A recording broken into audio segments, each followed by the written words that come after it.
Hi guys, welcome back to my channel. Before starting this video, please like, share, comment, and subscribe my channel and stay tuned for more contents.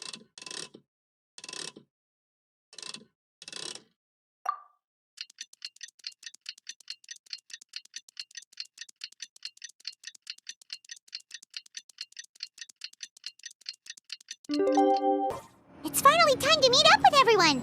Paimon even dreamt of making the film last night. If Paimon remembers right, we're meeting at Hotel de Boer. Let's get going!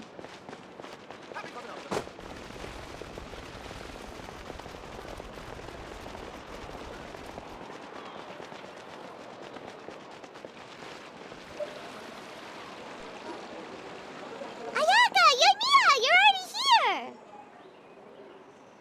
Good morning. Xavier said yesterday afternoon went well. Yeah, and how about you, Ayaka? What were you up to yesterday? After we split up, Ayato went to see Udex Nervillette at the Palais Marmonia. I was originally thinking of going with him, but he said he could manage it himself. He told me to go see the sights around Fontaine and to enjoy the local culture. So I rode the aqua bus with Yoimiya and visited the opera house on Aranias Island. Yeah, you wouldn't believe what we saw there! Two mechanical puppets that were dancing together! You've already seen them, right? Yeah, those two! Amazing, aren't they? We sat and watched for quite a while. It was mesmerizing, like we could keep watching them forever. Oh, it was the same for us the first time we saw them, too! Afterwards, we went swimming at the beach! Well, diving, to be exact. It was the first time I ever breathed underwater! I held Ayaka's hand and we counted down together.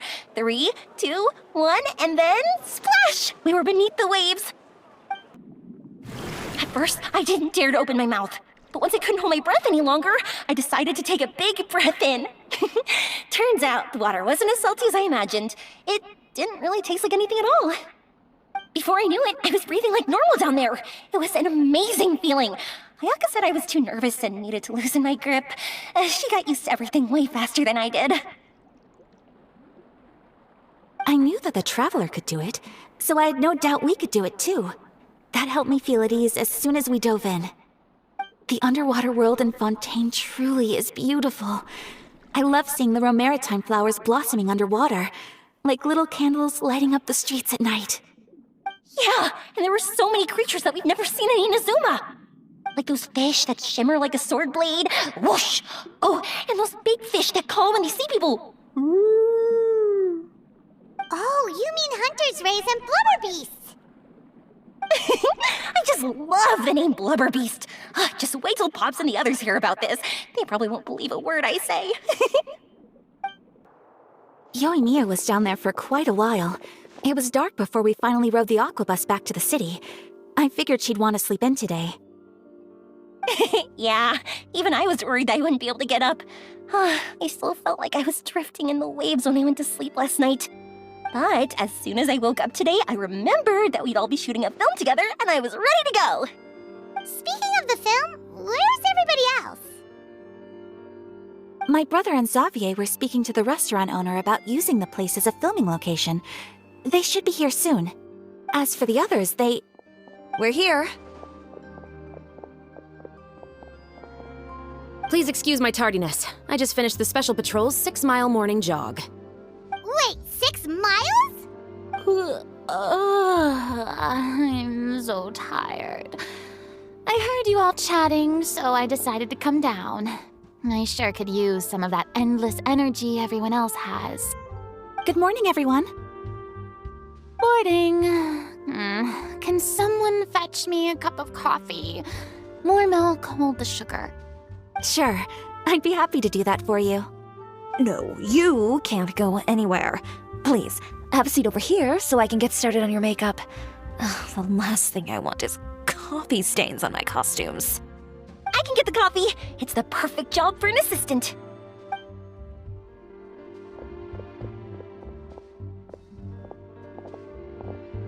So much energy. Seriously, what's her secret? Oh, Yoimiya's always like that. But you sure look exhausted, Farina. It's because you're not used to waking up so early, huh? Of course not. I spent the whole night reading the novel from cover to cover, marking sections that either need to be omitted or adapted. Wow, Paimon didn't expect you to be so thorough. Well, I was the biggest star in all of Fontaine after all. It takes more than just a pretty face to earn a reputation like that. I know how to get serious when the situation calls for it. I went all out when I was acting as an Archon, so why wouldn't I do the same for my own life? Here's your coffee, Director Farina.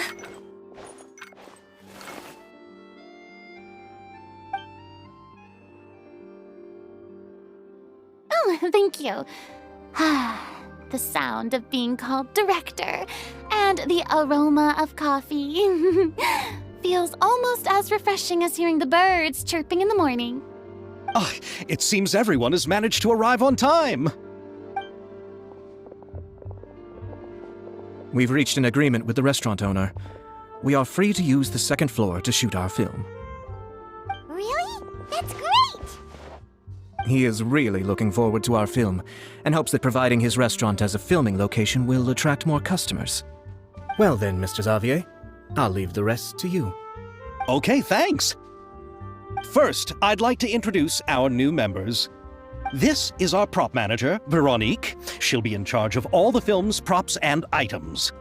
And this is Bonneau, our lighting technician. He'll be in charge of lighting and illumination to set up each scene's atmosphere. Wow, sure feels like we have some real professionals joining the crew now. First of all, please allow me to first express my sincerest gratitude to everyone in the crew. When my investor informed me yesterday that he wouldn't be able to provide the funds, I really thought that this was the nail in the coffin for this film. I had no idea that I'd find so many people willing to help me on such short notice. Thank you. Thank you all from the bottom of my heart. No need to be so cordial, Mr. Xavier. We're all honored to be a part of this. Your works made a profound impression on me when I saw them back in Inazuma. I am sure that someday, this film will be remembered as a prime example of cultural exchange between Fontaine and Inazuma. Yes, the story is the reason I agreed to join.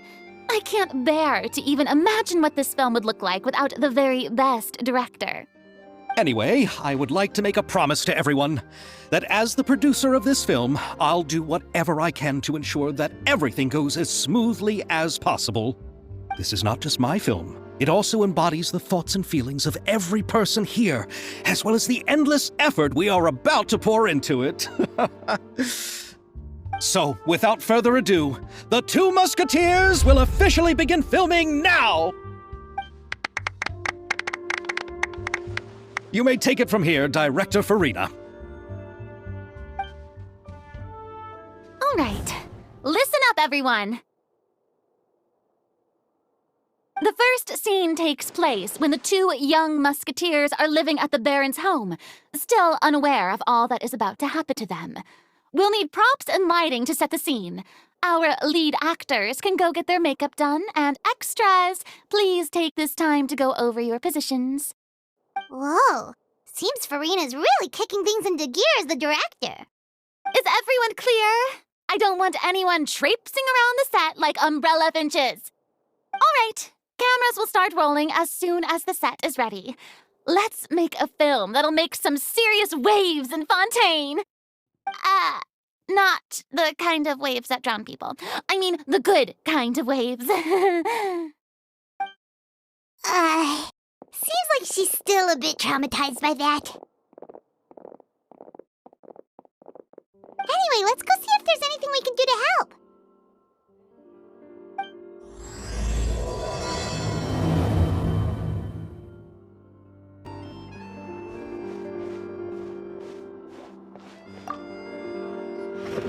How about here? A little more to the left.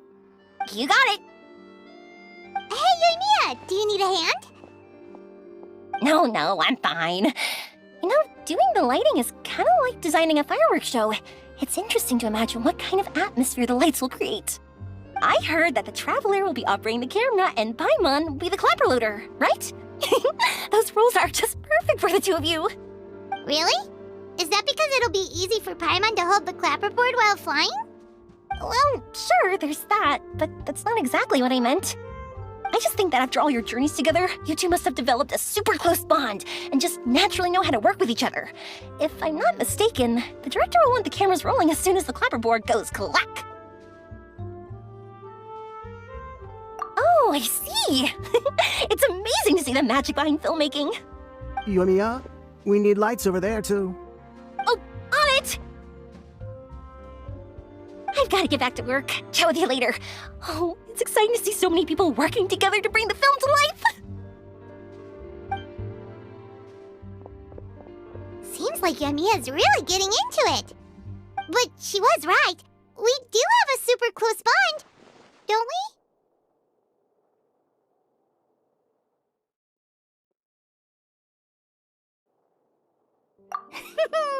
Paimon's really happy to hear that.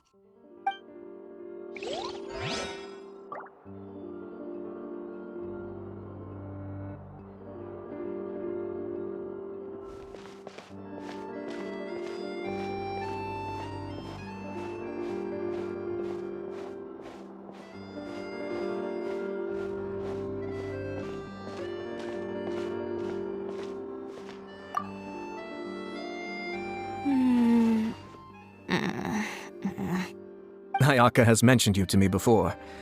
She said that you two were great friends when you were kids. No talking. I'm thinking about how to do your eyeshadow. Ah, yes. To help me really look the part. To achieve a more young and naive look for this scene. Are you saying the wrinkles around my eyes are too deep? You just have too much of a calculating look in your eyes. You sure don't mince your words. It seems you really haven't changed much. Quiet.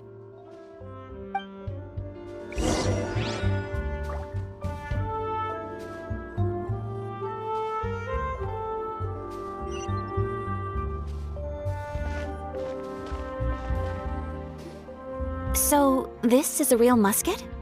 No, it's just a prop weapon. Not bad. Have you seen a real musket before? Only in books and newspapers. I made this one based on the relative shape and proportions I saw in reference images. When we're filming, some special gunpowder will be applied around the muzzle, which will help create the flash and smoke effects of a real gun being fired. Which means it'll be up to the actors to portray the recoil.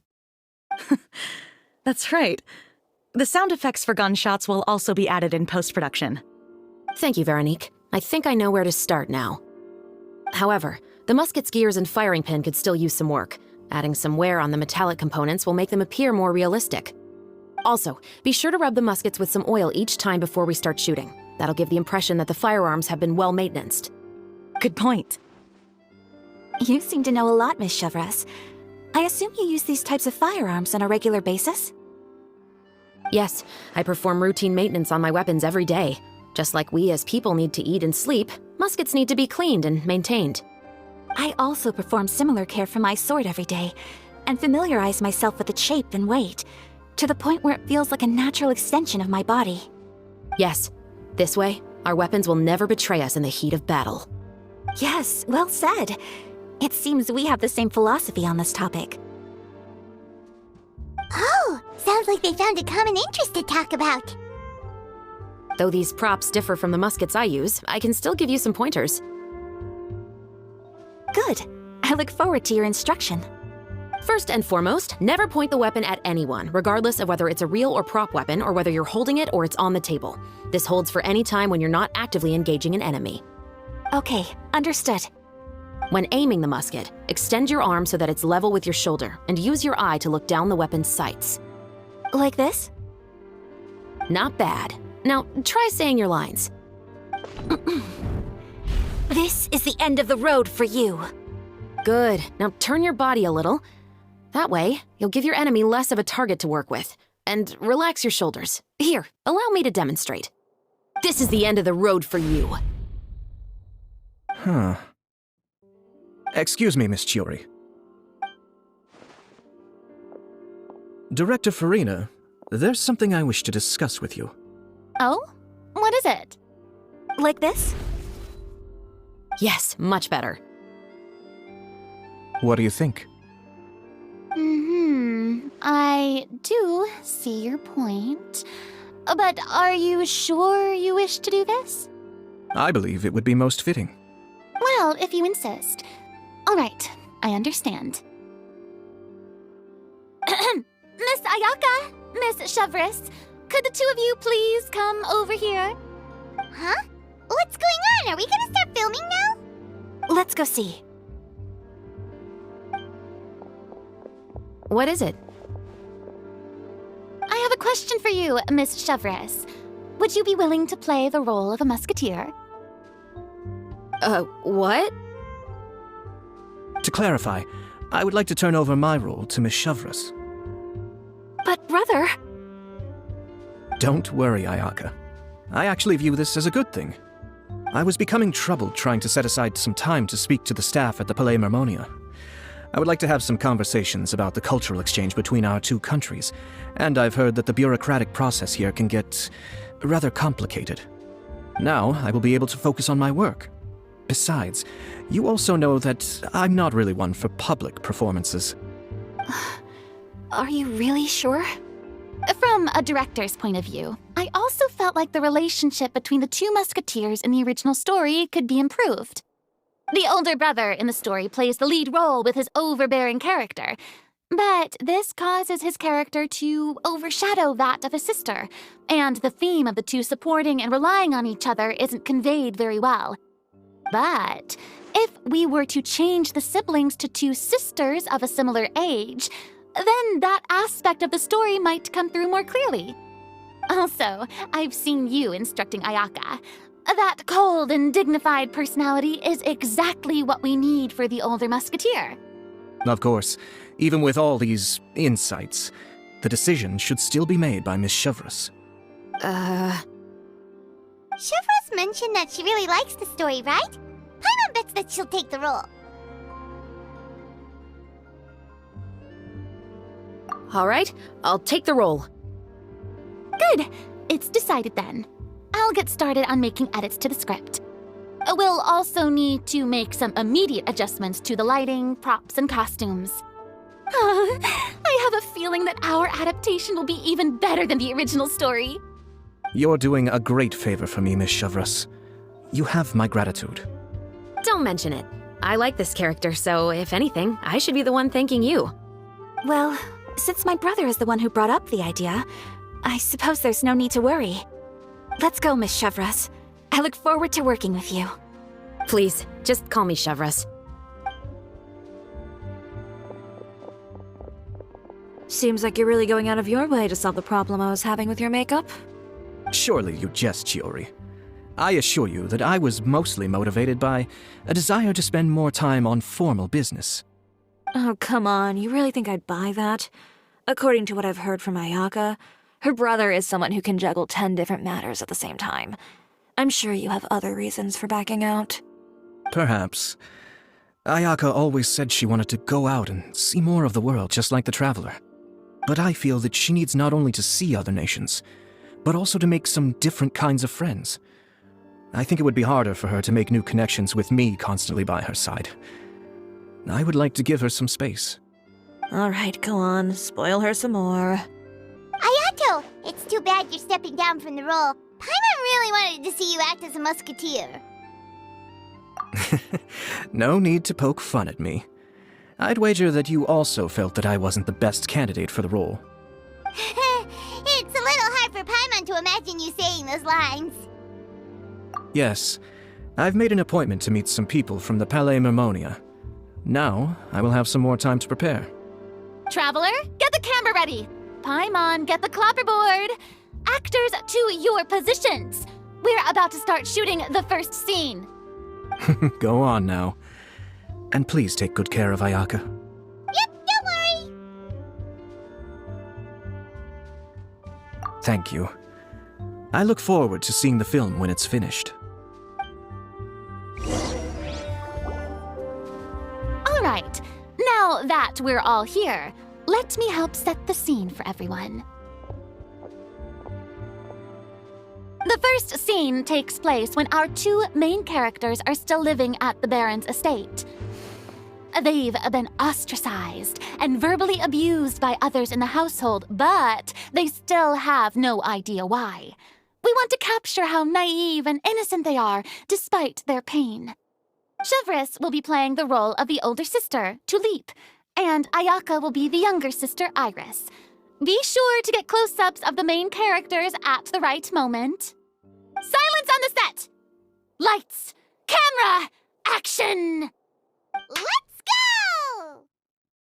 Tulip, Mother's been out for quite a while now. Perhaps she went to pick some flowers on the way home. You know how she loves flowers. Iris, Tulip! I'm home!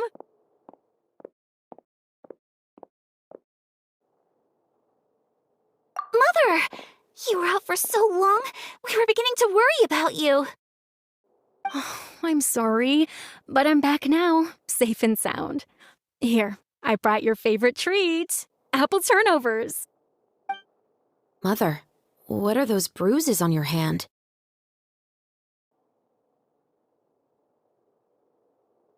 Huh? What bruises? Oh, I must have bumped into something while I was working yesterday. But I didn't notice them this morning. Then perhaps they're from when I accidentally tripped when I was out just now. By the way, did you have fun playing at home? What's the matter, Iris? Well, we've realized that no one really wants to play with us. They even took Iris's doll and spat at us. And they even called us names. They said we were... Shh! It's all right, don't worry. Girls, listen to me. It doesn't matter what anyone says. Don't listen to them. No one can define you with such words. You both have wonderful lives ahead of you. Just like your names. You will both blossom like beautiful flowers. Maybe your time to blossom hasn't quite come yet, but one day, you two will bloom more beautifully than anything else. Don't let the soil you're in now ruin your future beauty. Understand? My dear daughters. And cut! Not bad. The actors' emotions were all on point. Let's keep that take. Also, if our clapper loader could avoid shouting at the start of the scene next time. Oh, got it. Great. I was a little worried that my nerves would get the better of me. What about you, Chevres? I felt fine. The lines weren't too difficult at all. Seems like Farina must have adapted the role nicely. You two were great. I couldn't tell it was your first time acting in a film.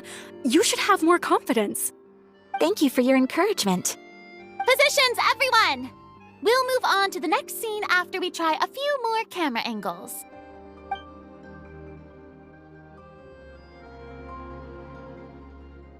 This scene is when our two characters return home, only to discover their mother has been murdered.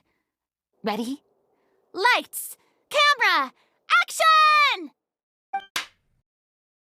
Mother, we're back! Mother?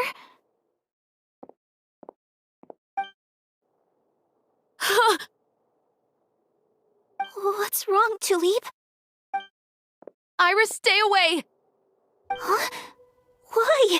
What's... Mother! Mother... She's... Huh? There's poison in this cup.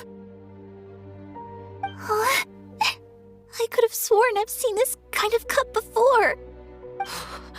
Those aristocrats. They didn't even try to cover up their actions.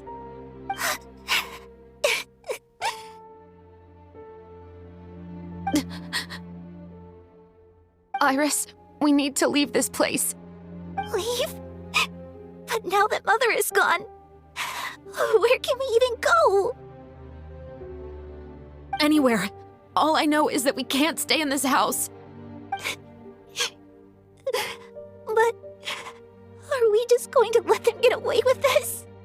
We'll have our revenge, I promise you. Just not right now.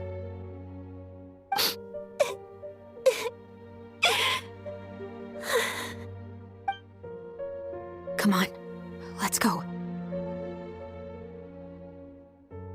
No, wait. We can't just leave Mother here like this. At least let me leave this rose with her. That's why we went out in the first place. To buy her this flower. All right. Goodbye, Mother. We'll avenge you. Someday. And cut! Beautiful! Great performance! Oh my, you're so amazing, Ayaka! And were those real tears I saw? How did you do it? I was surprised too. Thank you for the kind compliments. Actually, as soon as Director Farina said action, I told myself not to think about anything. I just felt the weight of the moment and became the character. It's quite similar to practicing the art of the sword. You clear your mind and focus only on what's happening in front of you. Ayaka's performance was amazing. Have I discovered an acting prodigy? Pipe down, everyone! We need to move on to the next scene!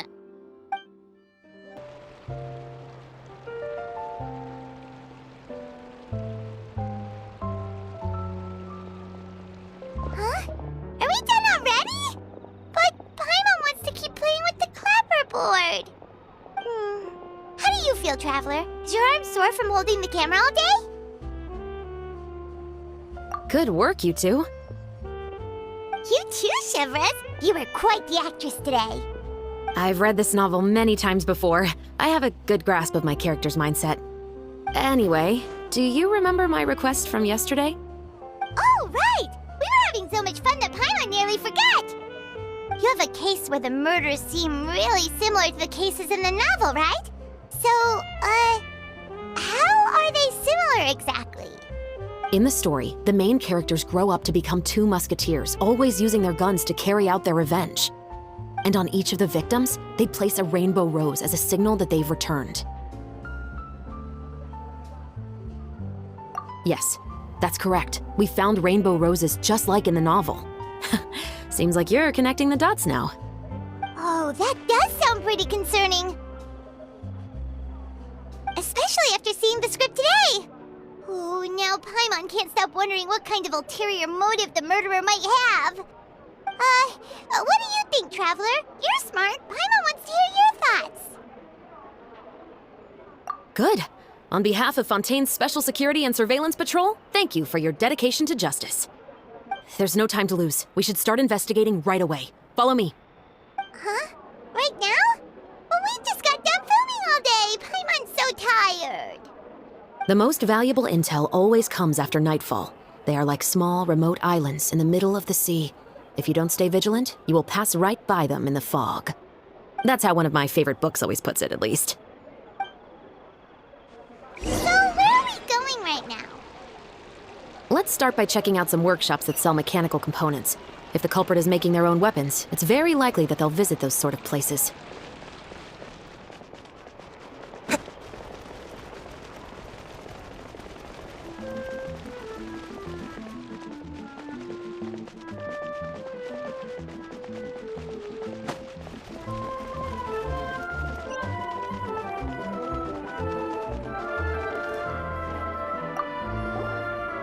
Welcome to LeChaux's Clockwork Workshop. How can I help you?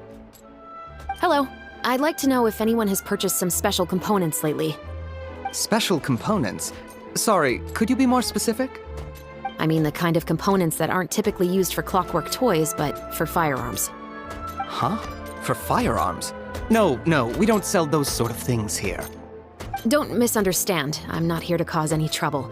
We are merely investigating a case, and we're hoping that you could cooperate. Well, to be completely honest, I'm not even sure what kind of components that would entail. Has anyone ever purchased components here as an individual rather than on behalf of an organization? We have a lot of customers who buy toys, but those who buy components are all regular customers who buy in bulk on behalf of their organization. Is that so? I understand. Thank you for your cooperation. You're welcome. It's the least I can do.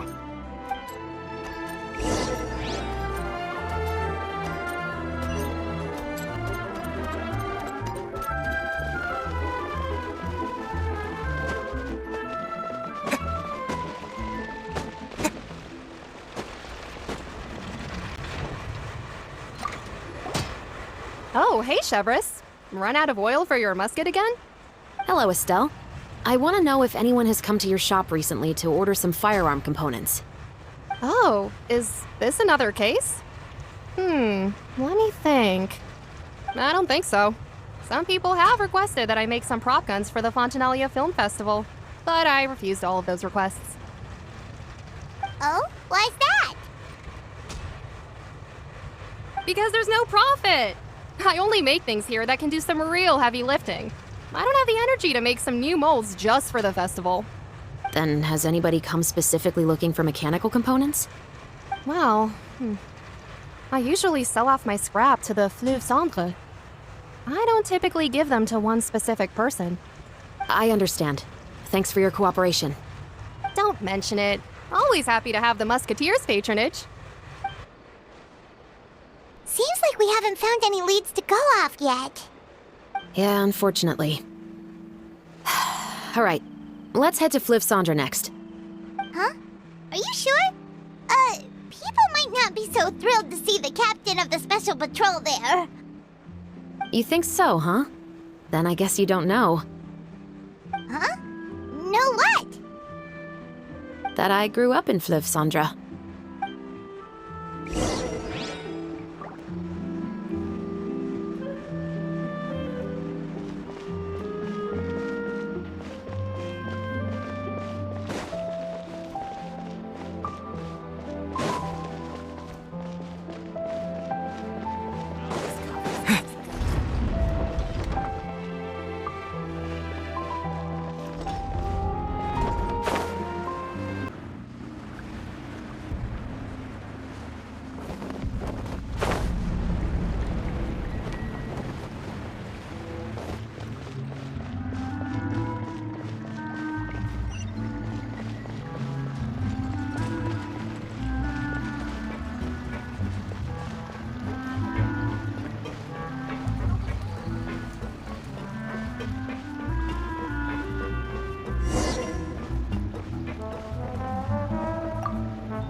Hello, I'd like to ask some questions. I don't know anything. Don't worry, I'm not here to arrest anybody. You say that now. It's the truth. Here, take this as my guarantee. Wait, did Paimon just see what she thinks she saw? Is the captain of the special patrol bribing a citizen? Seems you're different from the other guards. What do you want to know? Have you heard anything related to muskets in Fleuve Centre lately? Anything at all? Muskets, huh? All I know is that about 2 weeks ago, we started hearing some loud noises at night. So loud that it's been waking me up. Were they gunshots? Possibly. It's hard to tell around here. Someone's house collapsing, a pipe exploding somewhere, it's all the same. But the noises I'm talking about definitely happened after I fell asleep. Do you know where the noises were coming from? I don't remember clearly. Is it that you don't remember, or that you need to think about it some more? You tell me. Then please, think about it some more. She's giving her even more Mora!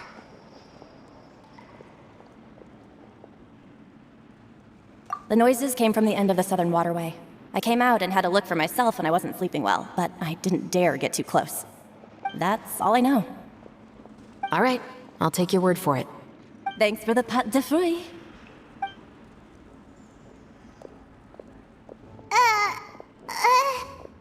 No need to be surprised. I grew up here, remember? I know how to get people around here to talk.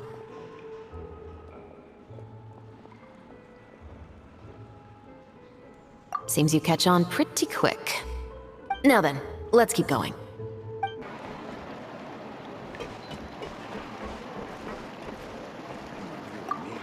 It's been a while, Tetro. Please, just get on with your request. I want to know if you've heard anybody talking about muskets lately. Information isn't free, you know. I've heard that bandits have been extremely active in the countryside recently, and they've been affecting the delivery of goods to Poisson. I can allocate some more manpower to help out with that problem. What do you say? You're still as helpful as ever. One of our men got drunk at dinner about a month ago and lost his gun. 3 days later, it turned up in the corner here. What's weird about that? He just forgot where he put it, right? This is Fleuve Cendre, my friend. Anything of value left in the tavern won't ever make it to the next day. But that gun turned out to be an exception. It didn't get any new wear and tear on it, and didn't even appear to have been fired. We were quite mystified as to what could have happened. I suspect it came back because the weapon was already known to the guards. You mean, a criminal was afraid the Marechaussee Phantom would use the shot marks to track them down? Maybe. But if that's the case, the culprit really took great care to avoid getting caught. I didn't say anything about a criminal. In Fleuve Cendre, knowing who was killed is as easy as knowing what clothes you're wearing today. It's the guy living in the east side, isn't it? I've never liked him. Every time he's here, he just orders a drink and sits there with a nasty look in his eyes. So, who was the one who lost the gun in the first place? Don't bother. Even if you ask, he wouldn't admit to owning a gun to some strangers. Not to mention the captain of the Special Security and Surveillance Patrol. He's right. I know you grew up here, Chevreuse. Even though you're on good terms with the Spina, you've still been gone too long. Not many people know you here now, and a lot of people don't like the Special Patrol. I know. So take my advice and don't show your face too much around here. It's for your own safety. I'll come and go as I please, and I'm afraid I'll be appearing more often due to my work. All right. Don't say I didn't warn you.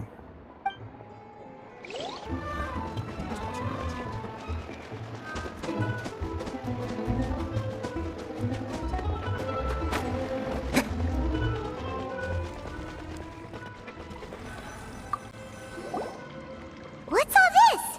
Some broken planks and barrels, as well as some liquor bottles? Yes, but have a closer look, Paimon. Even though somebody has purposefully tried to clean them up, these are obviously marks from musket bullets. In other words, someone was here trying to improve their shot. They were using the barrels and bottles for target practice.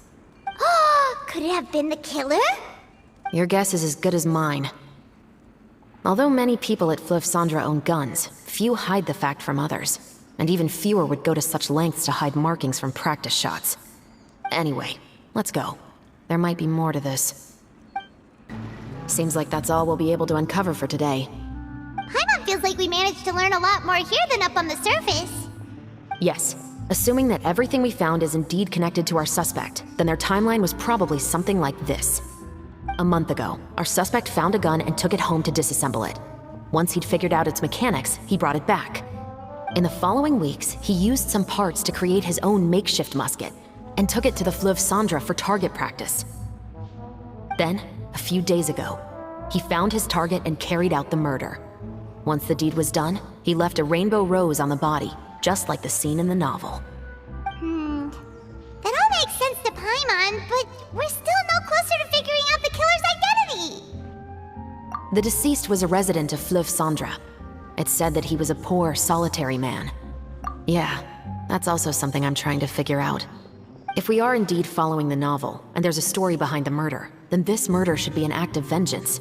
But according to our investigation, the deceased didn't have any enemies. He was no saint, but no one's heard of a rival who hated him enough rose on his body.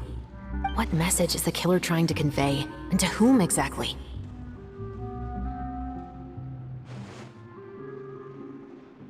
We've thoroughly investigated that possibility. He claims to have spent the whole day at the Opera House on the day of the murder, and the staff there have confirmed his account. Okay, so he has an alibi.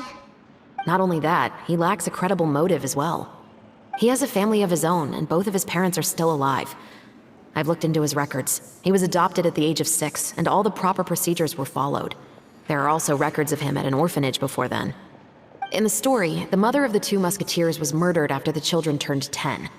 Of course, he could have changed the children's ages, but I don't want to assume anything without evidence. More importantly, I've also had a chat with him in person.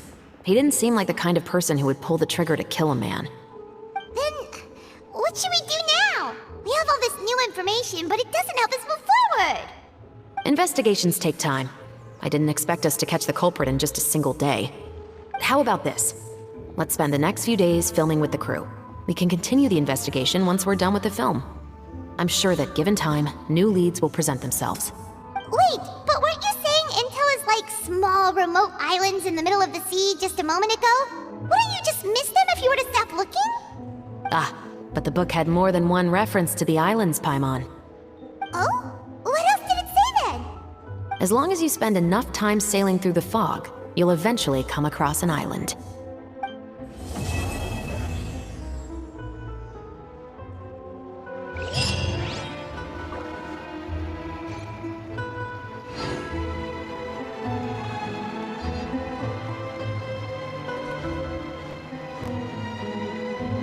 What? Never thought that the captain of the Security and Surveillance Patrol could come from the Fleuve Cendra? Honestly, I'm pretty shocked too. There used to be a time when I thought I would never be able to join the guards. But as long as you can distinguish yourself through your accomplishments and skills, you'll eventually be recognized for your worth. If you look at it another way, my life at Fleuve Cendra has actually taught me a lot of valuable skills. Skills like how to barter with criminals or how to think in their shoes. Of course, I'd appreciate it if you could keep this a secret between us.